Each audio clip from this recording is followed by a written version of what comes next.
Dice Primera de Juan, capítulo 4, versículo 7. Amados, amémonos unos a otros, porque el amor es de Dios. Todo aquel que ama es nacido de Dios y conoce a Dios. El que no ama no ha conocido a Dios, porque Dios es amor. En esto se mostró el amor de Dios para con nosotros, en que Dios envió a su Hijo unigénito al mundo para que vivamos por Él.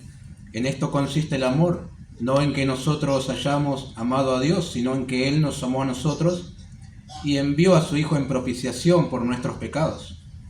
Amados, si Dios nos ha amado así, debemos también nosotros amarnos unos a otros. Nadie ha visto jamás a Dios. Si nos amamos unos a otros, Dios permanece en nosotros y su amor se ha perfeccionado en nosotros. En esto conocemos que permanecemos en Él y Él en nosotros, en que nos ha dado de su Espíritu. Y nosotros hemos visto y testificamos que el Padre ha enviado al Hijo, el Salvador del mundo. Todo aquel que confiese que Jesús es el Hijo de Dios, Dios permanece en Él y Él en Dios. Y nosotros hemos conocido y creído el amor que Dios tiene para con nosotros. Dios es amor, y el que permanece en amor permanece en Dios y Dios en Él. En esto se ha perfeccionado el amor en nosotros, para que tengamos confianza en el día del juicio, pues como Él es, así somos nosotros en este mundo. En el amor no hay temor, sino que el perfecto amor echa fuera el temor, porque el temor lleva en sí castigo, de donde el que teme no ha sido perfeccionado en el amor. Nosotros le amamos a Él porque Él nos amó primero. Si alguno dice yo amo a Dios y aborrece a su hermano, es mentiroso, pues el que no ama a su hermano a quien ha visto, ¿cómo puede amar a Dios a quien no ha visto? Y nosotros tenemos este mandamiento de Él: el que ama a Dios, ame también a su hermano. Bueno, vamos a orar. Una vez más, gracias te damos. Maravilloso nuestro Dios, maravillosa tu gracia. Cantábamos eso. Así es, lo creemos, lo confesamos también. Tú eres grande, oh Dios, todopoderoso, nuestro Dios, nuestro Señor, nuestro Salvador. Y estamos juntos hoy para adorarte como iglesia, ensalzar tu nombre y continuar también, como se mencionaba, con nuestra adoración. Todo el tiempo estamos delante de ti. Y gracias porque ahora, estando juntos, también tenemos este privilegio, esta bendición de poder abrir nuestras Biblias en nuestro idioma, estudiar, predicarlo, y deseando también que tu Espíritu pueda aplicar la palabra a nuestro corazón, pueda producir fruto. Si hay algo que modificar también, queremos ser semejante a nuestro Señor Jesucristo, andar como Él anduvo. Necesitamos, Señor, de la Escritura. Te pedimos como siempre tu gracia para este momento, en el nombre de Jesús. Amén. Bueno, es lindo volver a tocar, para mí, les lo digo, es lindo volver a tocar un tema que ya hemos tratado en otras oportunidades, ¿no? Esta es la tercera vez en esta breve carta que se nos exhorta a amarnos los unos a los otros. Ustedes saben que los escritores bíblicos tenían como repetición un método para, enfatizar algo o asentar la verdad también. Y verdad que es llamativo que conforme vamos avanzando en esta carta se vuelva a hacer mención de algo que ya se dijo. El Espíritu de Dios, quien inspiró las Escrituras, quiso enfatizar eso, y seguramente hay razones, ¿verdad?, por lo cual se tiene que hablar una y otra vez acerca del amor entre los hermanos o del amor a Dios. La primera vez que hemos leído esto, en el capítulo 2, versículos 7 al 11, evidenciaba que habías pasado de las tinieblas a la luz. En la segunda oportunidad, desde el capítulo 3, evidenciaba que habías pasado de muerte a vida.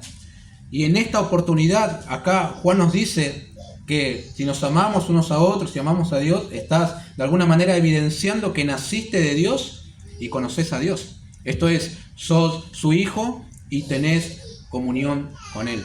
Todas estas definiciones que hemos estado viendo, los conceptos, apuntan siempre a lo mismo, a una persona que ha nacido de nuevo y que ahora es un verdadero cristiano y que conoce a Dios, ¿verdad?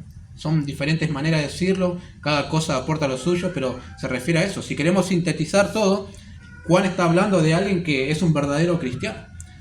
Pasó de las tinieblas a la luz, claro, de muerte a vida también, sí, y ahora conoce a Dios y tiene comunión con Él. Sin embargo, en esta tercera mención del amor a Dios y a los hermanos, se agrega algo más elevado aún, y que no tiene tanto que ver con nosotros, si somos luz, si pasamos de muerte a vida o si le conocemos, sino que tiene que ver con Dios, con lo que Él es, con su naturaleza, que ahora vamos a ir desarrollando, ¿no? Y a mí, sinceramente, hermanos, me parece muy bueno que nos taladren la cabeza con el mismo tema, para que se nos asiente, y también porque nosotros tendemos a dejar el amor práctico y sacrificado en las cosas que voy a hacer mañana, como limpiar el fondo, y si ustedes ya saben, también amar a los hermanos, bueno, después.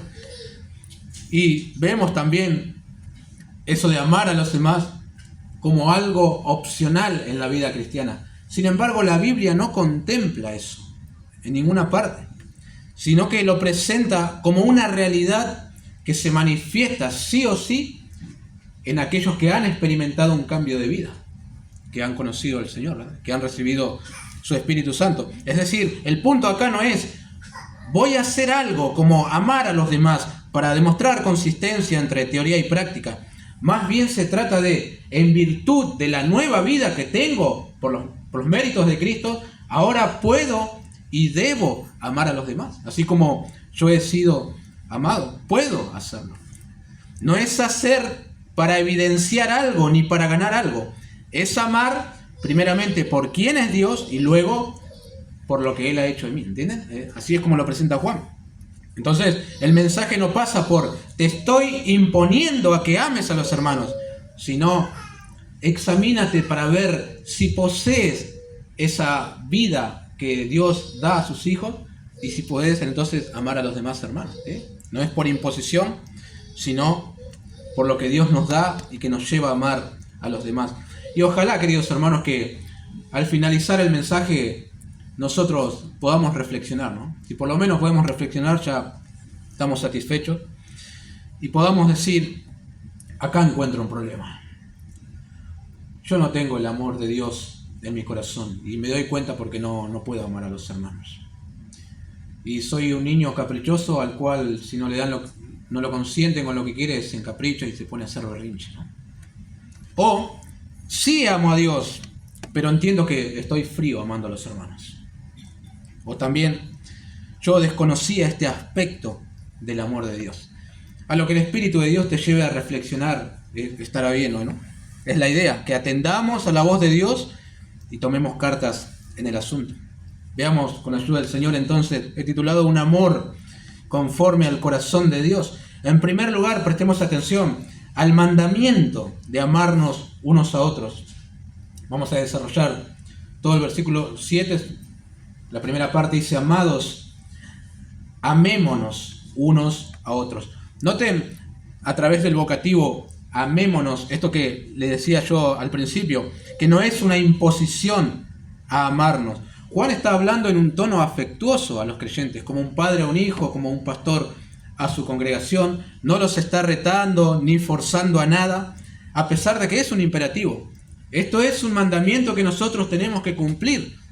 Amarnos los unos a los otros. Y si no lo cumplimos, bueno, se entiende que estamos en desobediencia a Dios. Pero no por imposición ni con fingimiento, sino por cuanto hemos nacido de Dios. Ahora noten lo siguiente, la calidad del amor con que tenemos que amarnos. Juan utiliza otra vez aquí agapao, amémonos, que como hemos explicado en otras oportunidades, se trata de un amor desinteresado.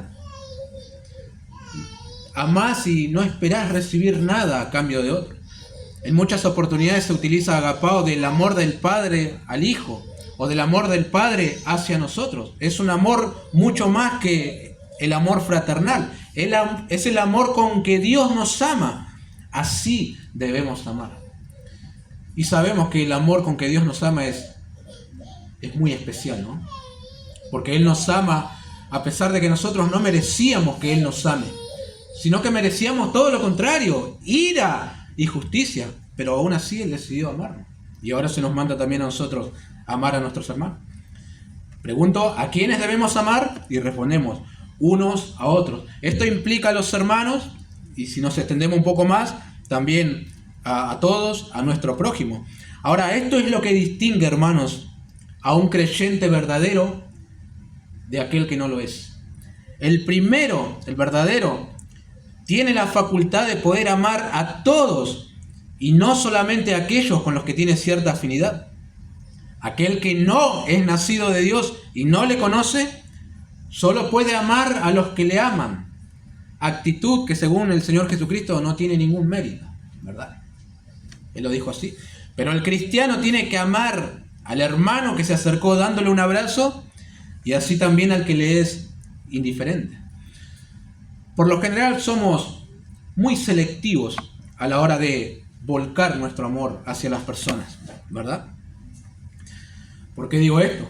Hay veces que aplicamos también principios del mundo y no los del reino de Dios. Como por ejemplo, según me trates, yo voy a tratarte a vos.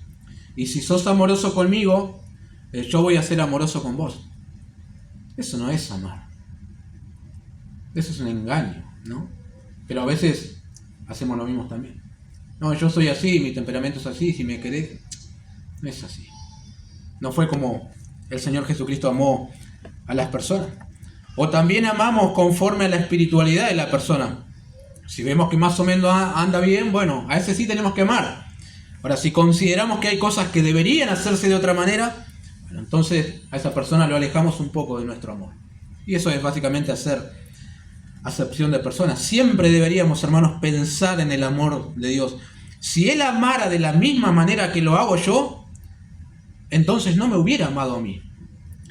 ¿Qué tenés vos y qué tengo yo de distinto a otro que forzó a Dios a amarnos? Nada. No hay nada de distinto en nosotros. Sin embargo, Él nos amó, nos ama y nos amará con la misma intensidad siempre. Esto nos lleva a lo siguiente, a la razón por la cual debemos amarnos mutuamente. Primero, porque el amor es de Dios. Y segundo, la parte final del verso 2 dice, porque Dios es amor. Nunca reflejamos tan bien nuestra imagen y semejanza a Dios como cuando amamos a los hermanos. Cuando amamos, verdaderamente estamos diciendo, esto es Dios en nosotros. El ejemplo de lo que es Dios. Y esto es muy interesante, hermano, con respecto a Dios, de que Dios es amor. Las Escrituras nos dicen 3 cosas con respecto a la naturaleza de Dios. Dios es espíritu, Juan 4:24, es decir, incorpóreo, Él está en todos lados, no tiene ningún límite físico como nosotros. Segundo, Dios es luz, 1 Juan 1:5, no hay ningunas tinieblas en Él. Y esto nos habla de la santidad de Dios. Y tercero, acá Juan lo menciona, Dios es amor. No es que Dios posea mucho amor y necesita volcarlo a las personas, no. Su misma naturaleza es amor. Él ama porque es amor. Y es por eso que puede amar a personas que le han dado la espalda y que no merecen ese amor. Es decir, como decía Arthur Pym en su libro Los atributos de Dios, el amor de Dios no está influenciado. ¿Qué quiere decir esto? Sus criaturas no hicieron nada que moviera a Dios a amarnos a nosotros. No es que me porté bien hoy, bueno, y hice las cosas bien, escribí a los hermanos, me congregué, y sí, si no me ama a mí, no ama a nadie. Nada, absolutamente nada, ni bueno ni malo, que llevara a Dios a amarnos. El amor de Dios es libre, espontáneo, no causado. Cuando nosotros, en líneas generales, amamos a alguien, siempre se debe a que ese alguien hizo algo para que nosotros le amáramos. Es decir, nos dio motivos para que le amemos. En el caso de Dios no es así. No le hemos dado ningún motivo y Él nos ama igual. Por eso dice Juan, el amor es de Dios y Dios es amor. Y por eso nos exige a nosotros que también nos amemos los unos a los otros. Hay una referencia en la Escritura en cuanto a la elección de Israel que nos ayuda a entender esto. Yo se lo leo, si quiere lo busca, si no, no. Deuteronomio 7 y 8. No por ser vosotros más que todos los pueblos os ha querido Jehová y os ha escogido, pues vosotros erais el más insignificante de todos los pueblos, sino por cuanto Jehová os amó. Acá radica la elección de Israel y por extensión también la elección de cada individuo que iba a ser salvo en el amor de Dios. Podemos citar también Efesios capítulo 1, según nos escogió en Él antes de la fundación del mundo, para que fuésemos santos y sin manchas delante de Él, en amor, habiéndonos predestinados para ser adoptados hijos suyos por medio de Jesucristo, según el puro afecto de su voluntad. ¿En qué radica todo? En el amor de Dios, en su voluntad, y nada en lo que había en nosotros. Así ama Dios. El amor es la causa por la que Dios escogió a ciertos individuos para que fueran sus hijos. Y no puedo hacer nada para que Él me ame más. No puedo comprar su amor. Pero lo que más impresiona, queridos hermanos, de todo esto es que tampoco podemos hacer nada para que nos ame menos. Nada. Ni bueno ni malo. Otra vez se le dijo a Israel: con amor eterno te he amado, Jeremías 31. Por tanto te prolongué mi misericordia. Y a lo mejor decís: pero si te pones a pecar como loco, Él va a amarte menos, porque estás en desobediencia. Para nada. Él te ama igual. Uno se pregunta ¿cómo? Lo más probable es que te discipline, ¿no? Y si lo hace está bien, porque Dios solamente disciplina a sus hijos. Y si lo hace es justamente porque te ama. Ahora, esto no es licencia para pecar. No nos lleva a eso nunca la Biblia, sino para asombrarnos de Dios y de su amor mientras huimos del pecado. Él nos ama porque es amor. A veces a lo mejor se nos pasa por la mente que Dios me ama menos en este momento porque me mandé tremenda macana. O no soy tan espiritual como quisiera y eso hace menguar el amor de Dios. Solo nos damos manija porque no es así. No mengua nunca el amor de Dios. Él no tiene altibajos en su amor. Cuando crees que estás pum para arriba en la cúspide de la espiritualidad, Él te ama igual. Y cuando estás ahí abajo como un trapo de piso por tu pecado, Él te sigue amando igual, porque Dios es amor.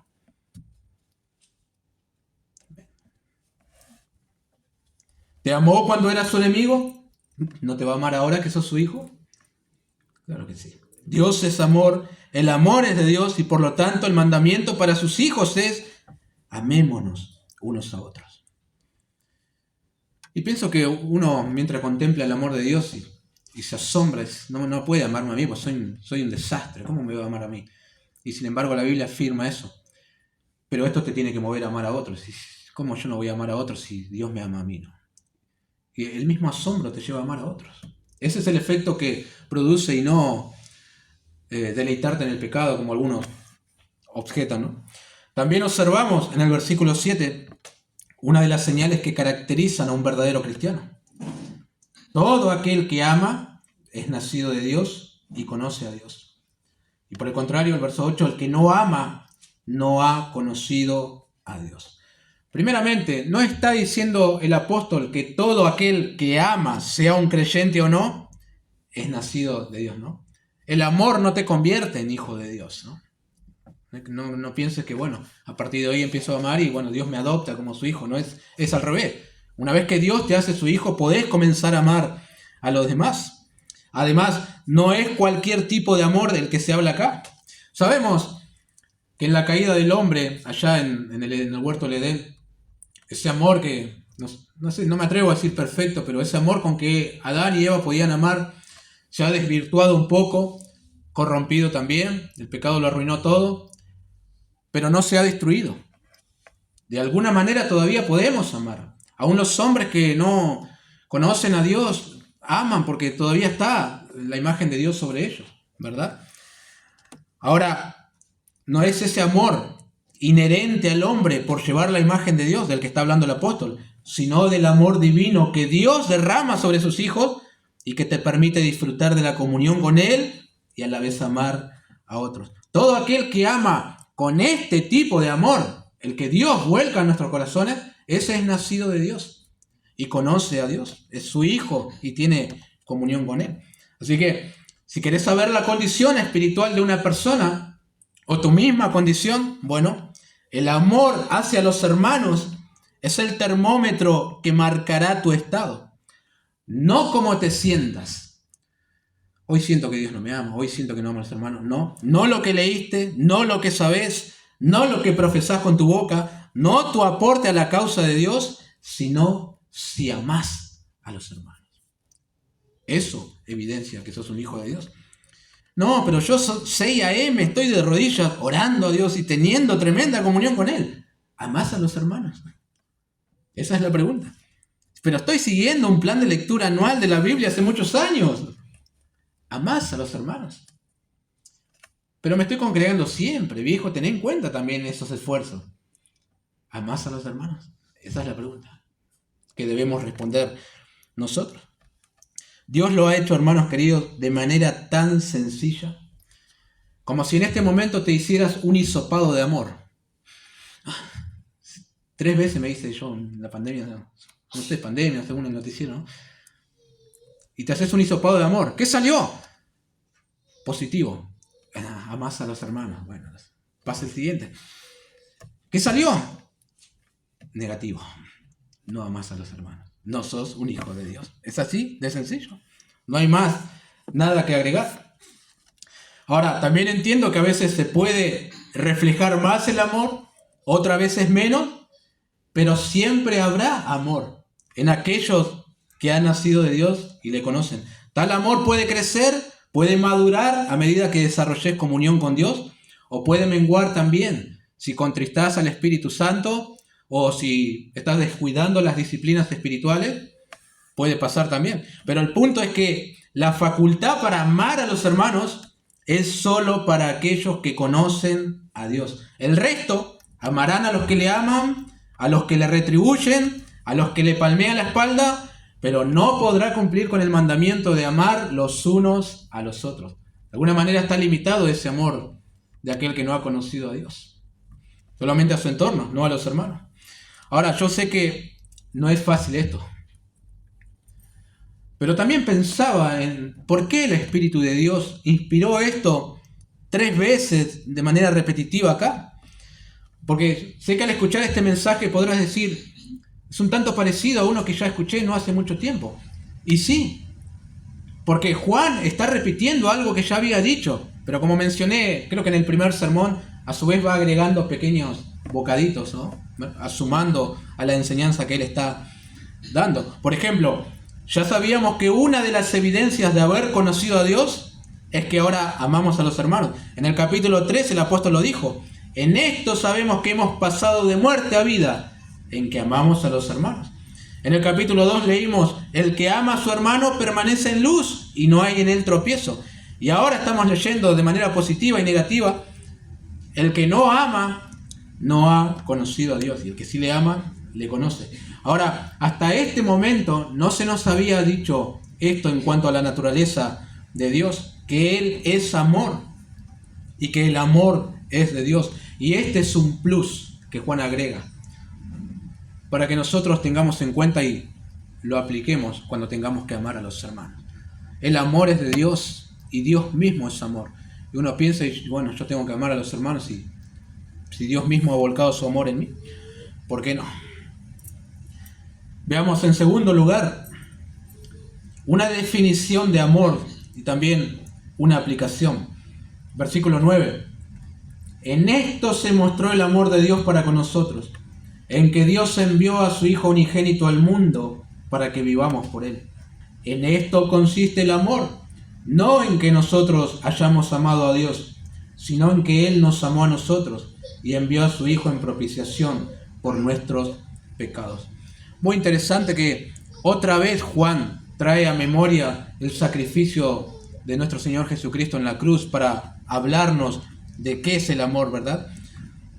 Ya nos había dicho en el capítulo 3, verso 16, en esto hemos conocido el amor, en que Él, Cristo, puso su vida por nosotros. Y aquí igual, pero noten este detalle que no estaba en aquella referencia. Aquí no se destaca tanto el obrar de Cristo, sino que se destaca el obrar del Padre al enviar a Cristo. Eso es una gran diferencia y algo que nosotros tenemos que prestar atención. No es un detalle menor. Algunos se atreven a decir, no sé si los has escuchado, pero el Dios del Antiguo Testamento no parece ser el Dios del Nuevo Testamento. El del Antiguo es más severo y misericordia y saca la vara constantemente aplicándola y y hay muerte, hay sangre, no me gusta. Y el Nuevo Testamento es como más amor y vamos a hacer las paces. Algunos dicen eso. Sin embargo, no hay nada de eso aquí. Noten cómo Juan se expresa acerca del amor de Dios el Padre, mostrando que no es algo abstracto, no se trata de enredos teológicos, sino de algo que ha manifestado y que todos los hombres lo pueden apreciar. Solo tenés que mirar en el lugar adecuado para apreciar el amor del Padre, hacia una cruz cubierta en sangre y al unigénito de Dios dando su vida por los pecadores.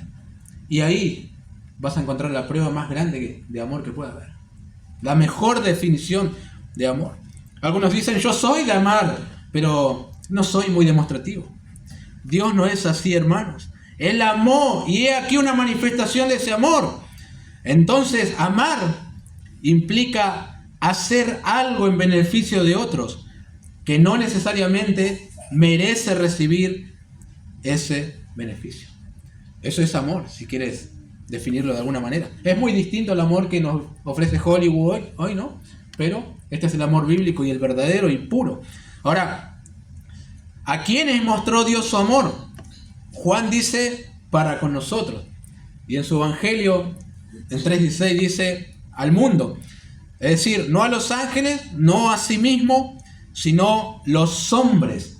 Fuimos los espectadores del más grande amor que puede haber existido, ¿no? Del amor del Padre entregando a su Hijo. Ahora noten este pequeño gran detalle. ¿A quién envió Dios por amor? A su Hijo unigénito. Hermanos, estas palabras están divinamente seleccionadas. No es que Juan las cosas que se le ocurre va escribiendo. Son inspiradas por Dios. No estamos leyendo aquí que Dios envió a Jesús. No envió al Cristo, sino a su Hijo unigénito. Como dice Kistemaker, para llamar la atención a la íntima relación padre e hijo. Fin de la cita. Si enviara a un hijo, bueno, sería muy interesante eso. Pero envía a su unigénito Hijo, no a uno entre muchos, no único, sino unigénito. Esto nos habla de la deidad del Señor, que es igual al Padre, la misma esencia, la misma naturaleza. Dios el Padre entonces se desprende de aquello que ama. Eso exige un sacrificio de parte de Él, ¿no? Entonces observamos que el amor no tiene nada que ver con sentimientos bonitos, cartas perfumadas, nada por el estilo, sino con sacrificio, desprendimiento de algo que amás para beneficio de personas que puede hasta que te aborrezcan. Yo creo que esta definición de amor no estaba en nuestro diccionario, ¿no? Teníamos otro concepto de lo que es el amor, pero este es el verdadero amor. Y no solo nos ayuda a entender mejor lo que es el amor bíblico, el amor de Dios, sino que nos desafía en la aplicación. En nuestros hogares, en nuestros cónyuges, con nuestros hijos, vecinos, compañeros de trabajo o donde estemos, hay cosas que nos va a costar. Porque el amor es sufrido, dijo Pablo a los Corintios. En ocasiones tenemos que ceder a nuestro orgullo y perdonar. A lo mejor fuimos los ofendidos, pero tenemos que dar el primer paso nosotros y buscar la reconciliación. En nuestras iglesias sucede lo mismo. Por amor a Dios y a otros, a veces será necesario callar, pasar por alto las ofensas, perdonar, ceder, lo que sea. Pero amar conlleva dolor y sacrificio también. Así ama Dios y así tenemos que amar. Y no se nos está demandando entregar a nuestros hijos, ¿eh? A veces dan ganas de entregarlo, pero no es lo que nos pide Dios. Pero sí negarnos a nosotros mismos. Hoy está muy de moda. Si no lo sentís, no lo hagas. Huí de la gente tóxica. Si no te hace feliz, déjalo. Eso no es amar conforme al corazón de Dios. A veces amar a otros te va a costar y te va a doler también. ¿Por qué no? Ahora, ¿con qué propósito envió Dios a su Hijo unigénito? Para que vivamos por Él. Nosotros nos encontrábamos en una condición espantosa, queridos hermanos, paupérrima, hediendo como Lázaro por el pecado que nos corrompió de pie a cabeza. Así era nuestra condición. pero Dios envió a su Hijo unigénito para que vivamos por Él. Esta es la hermosura del Evangelio, mis queridos hermanos. Dios toma la iniciativa en esta historia de redención, y no solo la iniciativa, sino que Él continúa el trabajo hasta el final. Él lo hace todo. Siempre es bueno citar a Spurgeon. Si iba a haber reconciliación entre Dios y el hombre tendría que haber enviado a Dios. El infractor debe ser el primero en solicitar el perdón. El más débil debería solicitar ayuda al mayor. El pobre debe pedirle al que reparte limosna. Pero en esto consiste el amor que Dios envió. Él fue el primero en enviar una embajada de paz. Fin de la cita. Nosotros estábamos enemistados con Dios en una guerra que nosotros mismos iniciamos con Él, al rebelarnos contra Dios. Pero fue Dios quien sacó la banderita blanca. Dijo, paz, quiero estar bien contigo. Yo voy a solucionar esto. Vos quédate tranquilo que voy a enviar a mi Hijo unigénito y Él va a saldar la deuda entre nosotros y va a estar todo bien. Y así lo hizo Dios. Él lo hizo todo. En el versículo 10 dice que envió a su Hijo en propiciación por nuestros pecados. Esto es, por medio del sacrificio expiatorio de la muerte de su Hijo, quedó solucionada nuestra enemistad con Dios. ¿Verdad que nosotros siempre estamos en un tire y afloje con nuestro prójimo? Si él no se acerca a pedirme perdón, yo me quedo en el molde. Pero el amor de Dios va. El ofendido se acerca al ofensor y pide reconciliarse. Tremendo. Y en lugar de tomar nuestras vidas, entrega la de su Hijo para que nosotros tengamos vida. En época de calamidades, crisis, sufrimientos, guerras, muchos son los que se preguntan, ¿dónde está Dios? Si existe, ¿por qué permite el sufrimiento? Y si es amor por naturaleza, ¿cómo es posible que haya sucedido esto? No sé.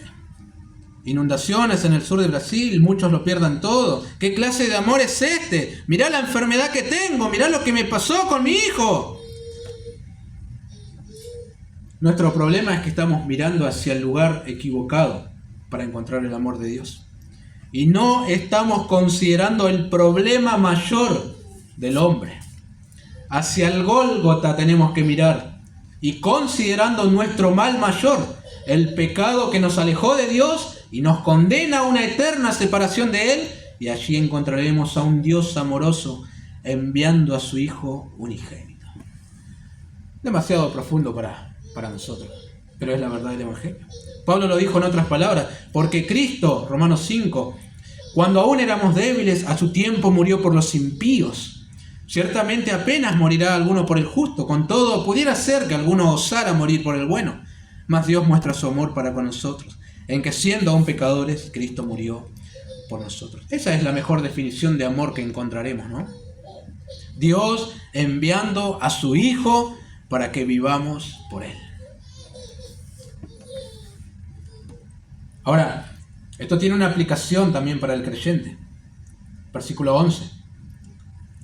Amados, si Dios nos ha amado así, debemos también nosotros amarnos unos a otros. Si no tuviéramos el contexto y solamente esta partecita que nos dice Dios nos ha amado así, nos preguntaríamos, ¿así cómo? Pero en base a lo que hemos visto podemos responder, así sacrificialmente, desprendiéndose de aquello que amaba y dándolo desinteresadamente. No esperaba nada a cambio. De hecho, no teníamos nada para darle. Aún así, Él amó. Y nosotros podemos imitarle también. Por eso se nos exige que lo hagamos, ¿no? Pero a menudo, cuando decimos amar a alguien o lo intentamos hacer, detrás se camufla el interés de recibir algo, ya sea material, afectivo, posicional. Y cuando es así, no estamos imitando el amor de Dios al enviar a Cristo, desprendiéndose de Él. Dios nos ha amado también tomando la iniciativa en la reconciliación. Eso es algo a imitar. Otra vez cito a Spurgeon. ¿Alguien te ha ofendido? Busca la reconciliación. Oh, pero yo soy la parte ofendida. También Dios, y fue de inmediato y buscó la reconciliación. Hermano, haz lo mismo. Oh, pero él me ha insultado. Exactamente así. También lo fue Dios. Todo lo malo era contra él. Aún así envió. Oh, pero la persona es tan indigna, tú también. Pero Dios te amó y envió a su Hijo. Ve a escribir de acuerdo con esa copia. Fin de la cita. El amor no espera, queridos hermanos. Toma la iniciativa de ir a buscar estar bien con la otra persona. Hay hermanos que están enemistados entre sí. Hay padres que están enemistados con sus hijos. Hay esposos que aunque siguen conviviendo están distanciados y están de brazos cruzados esperando el milagro de que suceda algo, de que el otro venza el orgullo y pida perdón. Hermanos, Dios nos ha amado tomando la iniciativa de ir, a pesar de que nosotros le ofendimos. Hagamos lo mismo. Debemos amarnos unos a otros. Acércate y pedí perdón. El amor de Dios se demuestra con acciones. Él se desprendió de aquello que amaba y lo dio. No podemos decir que amamos a los hermanos y estamos así. Hay que ir. Hay que ir. A lo mejor fuiste vos el ofendido y anda igual. Para estar en paz. Eso es amor, ¿no? Eso es amor. En tercer lugar, una advertencia. Ahora vamos al versículo 20 y 21. Si alguno dice yo amo a Dios y aborrece a su hermano, es mentiroso. Pues el que no ama a su hermano a quien ha visto, ¿cómo puede amar a Dios a quien no ha visto? Y nosotros tenemos este mandamiento del el que ama a Dios, ame también a su hermano. Es probable que Juan tuviera aquí en mente a los falsos maestros gnósticos, que ellos afirmaban amar a Dios, pero no tenían una relación de amor con los hermanos. Puede ser eso. Y de hecho hasta le aborrecían quizás. Pero también aplica esta advertencia a cualquiera que dice ser un creyente que ama a Dios. La prueba de que esto es cierto o no está en tu trato para con el prójimo. Ahora, la razón es muy clara y sencilla, queridos hermanos. Ya lo he mencionado en otras oportunidades. La Biblia no contempla una separación entre amar a Dios y el prójimo. Lo segundo se desprende de lo primero. Si amás a Dios, por lógica tenés que amar a los hermanos. Y si no amás a los hermanos, por lógica no estás amando a Dios. Ambas cosas van juntas. No se puede separar. Nadie puede afirmar acá yo amo a Dios, pero a sus hermanos no. Está mintiendo según Juan. Y él ha mencionado en varias oportunidades, creo que si no me equivoco, esta es la cuarta vez que habla mentiroso, mentiroso y mentiroso. Porque afirmás una cosa, pero estás haciendo otra. Usted puede pasarse la vida afirmando amar a Dios y haber tenido una experiencia sobrenatural con Él. Pero la única manera de saber si esto es cierto o estás mintiendo es según tu amor con los hermanos. Hemos hablado de esto un tiempo atrás, ¿no? Hay un aporte, me pareció muy interesante, del profesor y el pastor Pérez Millo, que me gustaría citarlo. Un pensamiento que él comparte en cuanto a esto. Dice: la imposibilidad de amar y aborrecer con el mismo corazón se pone de manifiesto mediante un contraste entre lo visible y lo invisible, en donde se pueden establecer tres niveles de imposibilidad. El primero, dice Pérez Millos, una imposibilidad psicológica, ya que no es posible amar lo invisible dejando de amar lo visible, porque no puede haber una evidencia comprobable de la realidad del amor hacia quien no puede verse. Esto es una desproporción psicológica que se establece entre lo fácil y lo difícil. Quien no es capaz de hacer lo fácil, que es amar al hermano, no puede hacer lo más difícil, que es amar a Dios. Segundo, una imposibilidad ontológica.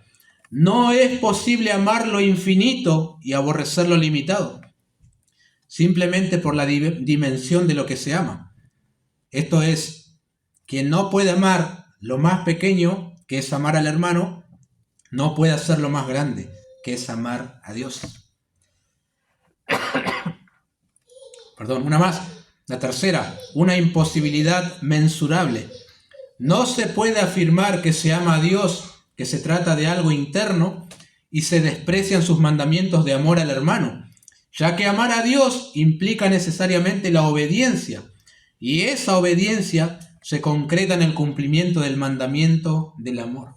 El que no ama al hermano no puede amar a Dios en base al mandamiento establecido por él. De otro modo, él no quiere ser amado excluyendo a los hermanos y en general al prójimo, ya que él quiere ser amado en los hermanos.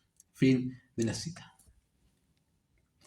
Y sabemos también que si no amas a Dios, evidencias que no le conoces. Y esto es una cadena. Si no le conoces, no hay salvación.